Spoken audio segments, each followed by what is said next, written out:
ಇವತ್ತು ನಾನು ಅಕ್ಕಿ ರೊಟ್ಟಿ ಮಾಡ್ತಾಯಿದ್ದೀನಿ. ಅಕ್ಕಿ ಹಿಟ್ಟು ತೊಗೊಂಡಿದ್ದೀನಿ. ಅದಕ್ಕೆ ನೀರು ಕುದಿಯೋಕ್ಕೆ ಮಡಗಿದ್ದೀನಿ. ನೀರು ಮಳ್ಳಬೇಕು. ನೀರು ಮಳ್ಳಿದ ಮೇಲೆ ಅಕ್ಕಿ ಹಿಟ್ಟಿಗೆ ಸ್ವಲ್ಪ ಉಪ್ಪು ಹಾಕಿ ಆ ಮಳ್ಳೋ ನೀರನ್ನ ಅಕ್ಕಿ ಹಿಟ್ಟಿಗೆ ಹಾಕಿ ಒಂದು ಚಮಚ ತೊಗೊಂಡು ಕಲಿಸ್ತೀನಿ. ಅಕ್ಕಿ ಹಿಟ್ಟು ಕಲಸಿದ್ಮೇಲೆ 1 ಗಂಟೆ ಮುಂಚೆನೇ ರೊಟ್ಟಿ ಹಾಕ್ಕೊಡ್ಬೇಕು. 1 ಗಂಟೆ ಟೈಮ್ ನೆನೆಯೋಕೆ ಇಟ್ಬಿಟ್ರೆ ಅಕ್ಕಿ ರೊಟ್ಟಿ ಚೆನ್ನಾಗಿ ಬರೋಲ್ಲ. 1 ಗಂಟೆ ಟೈಮ್ಗಿಂತ ಜಾಸ್ತಿ ನೆಂದುಬಿಟ್ರೆ ಅಕ್ಕಿ ರೊಟ್ಟಿ ನೀವು ತವೆ ಮೇಲೆ ಹಾಕಿದಾಗ ಕಪ್ಪಗೆ ಬರುತ್ತೆ. ಹಿಟ್ಟನ್ನ ತುಂಬ ಹೊತ್ತು ಕಲಸಿ ಮಡಗೋಕ್ಕೂ ಆಗೋಲ್ಲ.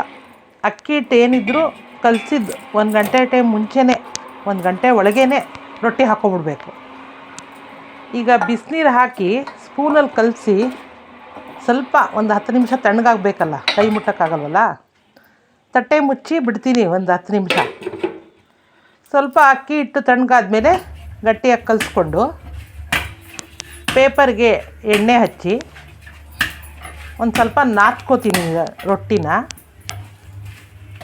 ಒಂದು ಸ್ವಲ್ಪ ಒಡಕ್ಲು ಬಂದರೆ ಒಂದು ಸ್ವಲ್ಪ ಕೈಯಲ್ಲಿ ಎಣ್ಣೆ ಹಾಕ್ಕೊಂಡು ಅದನ್ನು ತಟ್ಕೋತೀನಿ.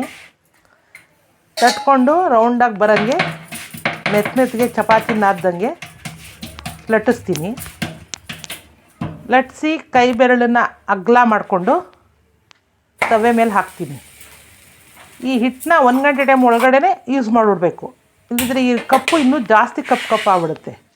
2 ಕಡೆ ಸ್ವಲ್ಪ ಬೆಂದ ಮೇಲೆ ಗ್ಯಾಸ್ ಆನ್ ಮಾಡಿ ಆ ಕಡೆ ಸುಡ್ತೀನಿ. ಈ ಸುಡೋದ್ರಿಂದ ಎಲ್ಲೆಲ್ಲಿ ವೈಟ್ ಇರುತ್ತೆ ಅಲ್ಲೆಲ್ಲ ಸ್ವಲ್ಪ ಕ್ಲೀನಾಗಿ ಬೇಯಿಸ್ಕೊತೀನಿ. ಹೀಗೆ ಮಾಡೋದ್ರಿಂದ ರೊಟ್ಟಿ ಬೇಗ ಆಗುತ್ತೆ. ತವೆ ಮೇಲೆ ಸ್ವಲ್ಪ ಹೊತ್ತು ಬೇಯಿಸ್ಕೋಬೇಕು 2 ಕಡೆನೂ, ಇಲ್ಲದಿದ್ದರೆ ಹರಿದೋಗುತ್ತೆ. 2 ಕಡೆನೂ ಸ್ವಲ್ಪ ಬೆಂದ ಮೇಲೆ ತೆಗೆದು ಗ್ಯಾಸ್ ಮೇಲೆ ಹೀಗೆ ಹಾಕಿ